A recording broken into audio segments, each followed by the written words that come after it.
জীবনের ঘটে যাওয়া ঘটনাগুলো যখন আমরা ডায়েরির পাতায় লিপিবদ্ধ করি তখন সেটা হয়ে যায় গল্প। সেই গল্প কোনোক্ষণে কোনো মানুষের জীবনে হয়তো ঘটে গেছে। সেরকমই আমার জীবনে ঘটে যাওয়া একটি গল্প, জীবনচক্র। আসুন আপনাদের সবার সঙ্গে আজ শেয়ার করি। আজ সকলেই যখন একে অপরকে হ্যাপি নিউ ইয়ার জানাতে ব্যস্ত, একে অপরকে শুভেচ্ছা বিনিময়ের মধ্য দিয়ে নতুনকে বরণের আনন্দে মাতোয়ারা, ঠিক এমনই সন্ধ্যায় আমি এক হতভাগা বেরিয়ে পড়লাম আমার কর্মস্থলের উদ্দেশ্যে ট্রেন ধরব বলে।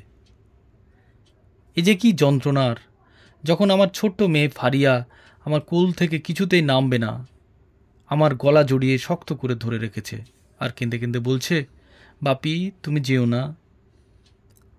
আর বড় মেয়ে আমার ছোট্ট সোহানার দু চোখ বেয়ে ঝরঝর করে জল গড়িয়ে পড়ছে। রুজি আমার স্ত্রী প্রাণপণে নিজের কষ্ট আড়াল করে ওদের বোঝানোর চেষ্টার মধ্য দিয়েই আমি অতি কষ্টে নিজের গন্তব্যের দিকে কঠিন হৃদয় নিয়ে বেরিয়ে পড়লাম। রাত্রের ফাঁকা ট্রেনে চলতে চলতে আজ থেকে বছর 16 আগে যখন আমি প্রথম চাকরি নিয়ে কোলাঘাট তাপবিদ্যুৎ কেন্দ্রে যোগদান করি, সেই সব সময়ের কথা মনে পড়ে যাচ্ছে।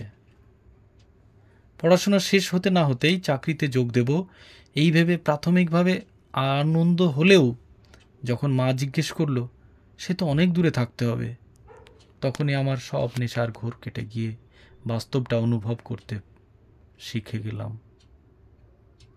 আসলে প্রথম থেকেই আমি ভীষণই মায়ের আঁচল তলে বড় হয়েছি।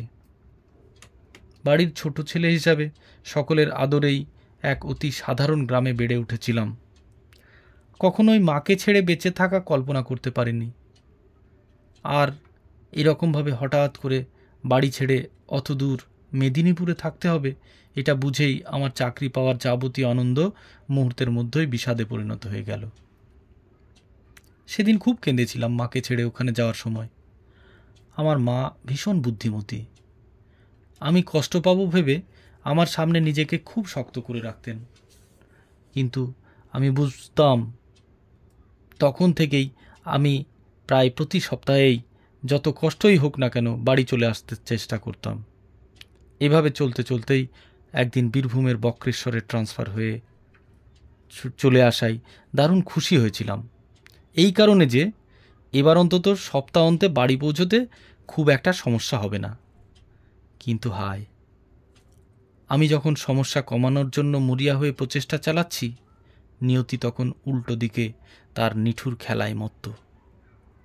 সেদিন মঙ্গলবার সকাল 6টার সময় যথা নিয়মে প্ল্যান্টে পৌঁছতেই রাত্রের ডিউটি শেষে উজ্জ্বলের সঙ্গে দেখা। ও আমায় জিজ্ঞেস করল, হাবিব কাকিমার শরীর কেমন আছে রে?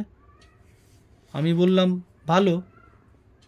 ও বলল, তোর বাড়ি থেকে ফোন এসেছিল, মনে হয় কাকিমা একটু অসুস্থ। আমি বললাম, আমি তো কালই বাড়ি থেকে এলাম, মা তো কোনো রকম অসুস্থ ছিল না। ততক্ষণে আরও বন্ধুরা চলে এসেছে। ওরা সবাই আমাকে কোয়ার্টারে ফিরে এসে ফোন করে খবর নেওয়ার পরামর্শ দিল। আমি দিলীপের সাইকেলটা একরকম ছিনিয়ে নিয়েই দ্রুত ফিরে এলাম সবিতার কোয়ার্টারে, কারণ আমাদের বন্ধুদের মধ্যে একমাত্র ওর কোয়ার্টারেই টেলিফোন ছিল। অনেক চেষ্টা করলাম, রিংও হলো, কিন্তু আমার বাড়িতে কেউ ফোন ওঠালো না। ততক্ষণে দিলীপ অফিসের বাসে করে ফিরে এসেছে। আমাকে বন্ধুরা সবাই বাড়ি ফেরার পরামর্শ দিল। মুহূর্তের মধ্যে বেরিয়ে পড়লাম বাড়ির দিকে।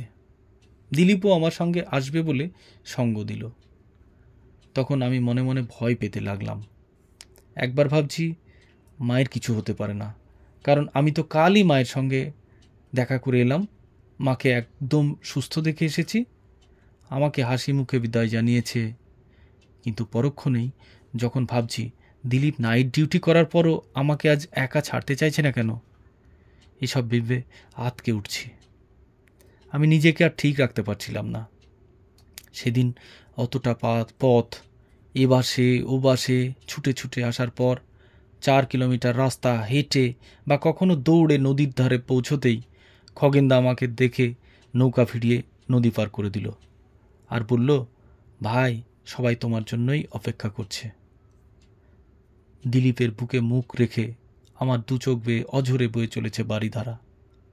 তারপর নৌকা পেরিয়ে যখন পৌঁছলাম তখন সব শেষ। মা আমার চিরনিদ্রায়। আজ আর মা এসে জড়িয়ে ধরেনি আমার হাবিব ফিরেছে বলে। আজ সবাই আমাকে দেখে আরও তীব্র কান্নায় ভেঙে পড়ল। আমি বুঝলাম আজ আমি আমার সবচেয়ে নিরাপদ আশ্রয়, আমার জীবনের সবচেয়ে দামি, আমার মানুষ হয়ে ওঠার সমস্ত উপাদান হারিয়ে ফেললাম। আমি আজ বড় নিঃস্ব হয়ে গেলাম। সেদিন গভীর রাতে ঘুম ভেঙে যেতেই উঠে ফাঁকা জায়গায় একটু একা বসে দূরে মায়ের কবরের দিকে নয়ন মেলে কেঁদে চলেছি। হঠাৎ অনুভব করলাম একটা হাত আমার কাঁধে। দেখলাম দিলীপ। ও বলল, আয়। দিলীপ আমাকে মিথ্যা সান্ত্বনা দেয়নি, কিন্তু এক মুহূর্তের জন্য ও আমার সঙ্গ ছাড়েনি। অফিসে ফিরে আসার পর, ইভিনিং ডিউটি থাকলে, প্রায় সন্ধ্যার পর, কাজ না থাকলেই প্ল্যান্টের ছাদে বসে আকাশের দিকে চেয়ে তারাদের মাঝে আমি আমার মাকে খুঁজে বেড়াতাম। প্রতি মঙ্গলবার সকাল হলেই একটা করে দাগ কাটতাম, আর মনে হতো, মা দেখো, তোমাকে ছাড়া আমি এত সপ্তাহ কাটিয়ে ফেললাম।